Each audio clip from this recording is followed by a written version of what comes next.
I could get used to these Tuesdays in college basketball. Last week we had Super Tuesday with a bunch of great matchups, and tonight, although the slate wasn't as loaded, we still had some great finishes. We had some crazy games, and we'll hop straight into it. We're just going to do a few recaps of the games you might have missed, the important games, the top 20 matchups, and yeah, we'll hop straight into it.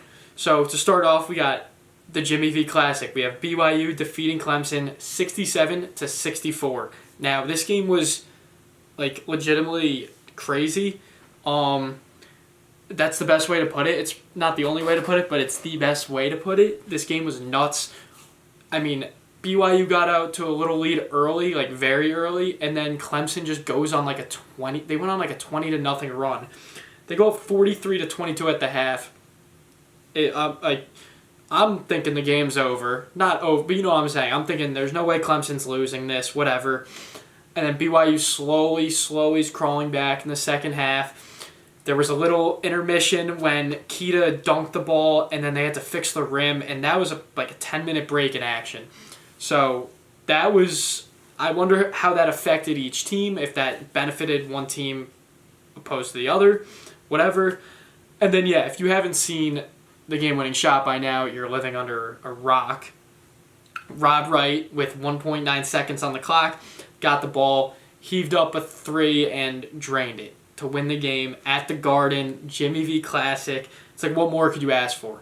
This is why we love this sport. I said on Twitter, it's hard not to be romantic about this game when stuff like that happens in college basketball. The intensity, the energy, the fans all being there going crazy. And you got to remember, there's a lot of people at these games when there's two games at a big arena like Madison Square Garden that might not be fans of any of the teams there. They just want to see some good games, and good games they saw. We'll hop into the other one soon, but this as the starter for the next game was great. BYU defeating Clemson 67-64. Rob Wright ended with 17 points. Potential number one overall pick, AJ DeBansta. There's nothing more to say about him. He's a beast. He is a beast. I was a little skeptical about him going into the year. I don't know why. Clearly I'm just an idiot, it seems like. He had 28 points. He had 9 rebounds. He had 6 assists. His shot making, he is smooth. He's lanky. He is a gamer. He's a gamer. He is fitting well with this team. Even when Richie Saunders has an off night, they're still able to pull out a victory against a good Clemson team. Clemson's going to be towards the top of the ACC. They'll be in the top 5. Probably 5 or 6 around there. Clemson's a good team. They'll be a tournament team. Brad Burnell's a good coach. This was a good, fun game for people at home that don't have a rooting interest to watch, and a great ending. It's that type of ending, just a buzzer beater on a prayer is so fun. So yeah, that'll wrap it up for that game. Next, we have the second game of the Jimmy V Classic, which, by the way, is one of the best traditions in college basketball. I don't know who doesn't like the Jimmy V Classic. It's for a great cause, great games, great arena, great fans. It's great. In this game, we had Uconn defeating Florida 77-73. This game was a little back and forth as well. Solo Ball had 19 points. Terrace Reed had 12 and 5 in his return to action. He was missing some games playing, then missing more games with his ankle injury. He looked good out there. He played limited minutes because he got in foul trouble. I think he played about 23 minutes. Look, you'll take 12 and 5 from Terrace Reed when he's been out for a couple games with an ankle injury. You'll take that all day. Yeah, I mean, UConn's just a well-oiled machine. They were saying it on the broadcast that the depth of this team reminds you of the 2023 team, Hurley's first championship team. Just you could go 5 in and 5 out, and obviously it's they're not going to do that, but they could. They're that deep. You have Braylon Mullins off the bench, Ryba off the bench, Jalen Stewart's starting right now, Reed, Malachi Smith off the bench. It's crazy. Their bench guys would start at a majority of these Power 4 teams. So, yeah. Xavier Lee for Florida didn't shoot the ball great in the second half, but he had 19 points, 6 rebounds, 5 assists. I think Todd Golden's happy about that. I think Florida fans are happy about that. It's a step in the right direction. He had a good game against Providence in Feast Week, and then put up not the best game against Duke. This was a nice way to answer after that game. Yeah, Florida, there was 9 seconds left. They're down 3. They have the ball, and they fail to get the ball in bounds. Like, that can't happen. That is criminal. You have to get the ball in. I'm not sure if they had a timeout. Either way, you have to get the ball in. You cannot take a 5-second violation in that spot after you clawed back and kept getting buckets, kept fouling, getting buckets. Like, you have to get the ball in. Kind of, it was looking like we were going to get an exciting ending, and then, yeah, that happened. But, yeah. I mean, Florida, they're 5-4 now. They might be the best 5-4 team ever. Like, I don't know if that's that crazy to say. They have, their losses, it's to the number 1, 5, and 3 team in the country, and then TCU. So, and TCU's obviously looked a lot better as of late. They almost beat Michigan early on. Yeah, I mean, Florida, I'm not worried about them. They even though they didn't win this game, they didn't win against Duke. They're still looking better, right? Like they're looking like they're improving. They're looking like they're starting to play more as a team. The new guards are starting to fit in a little more. So, Florida fans, don't panic. The Gators will be A-okay. And Uconn, another great win. I think they're unbeatable at Madison Square Garden. If they played every game there, they would go undefeated. I'm sure. I mean, I don't know.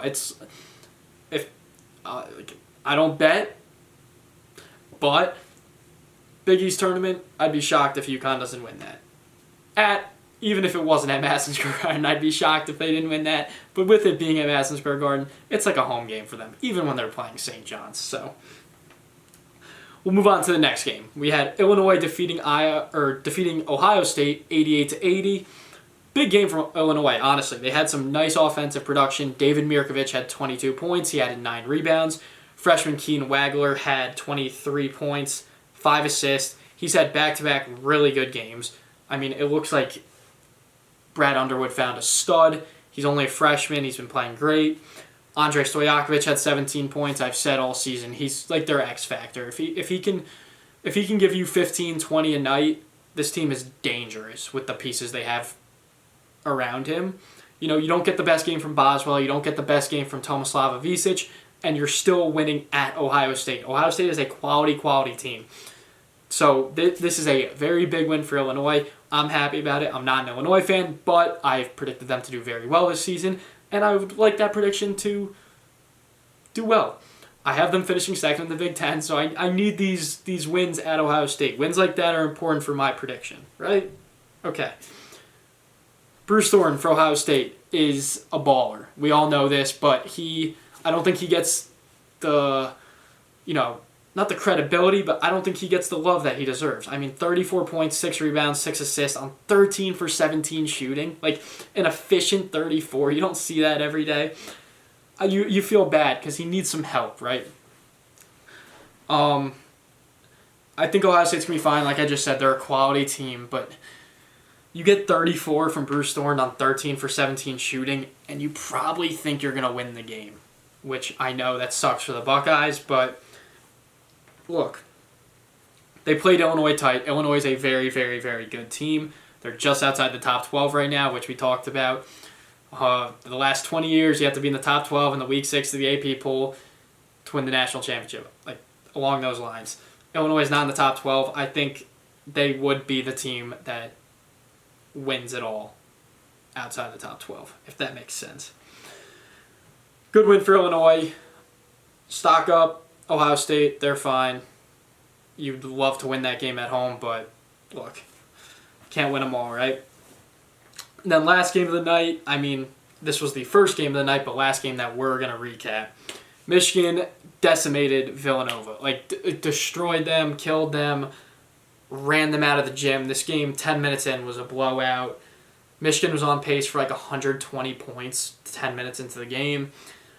Yeah, I mean, this team is... I called UConn a well-oiled machine. Michigan is a well-oiled machine. Led by...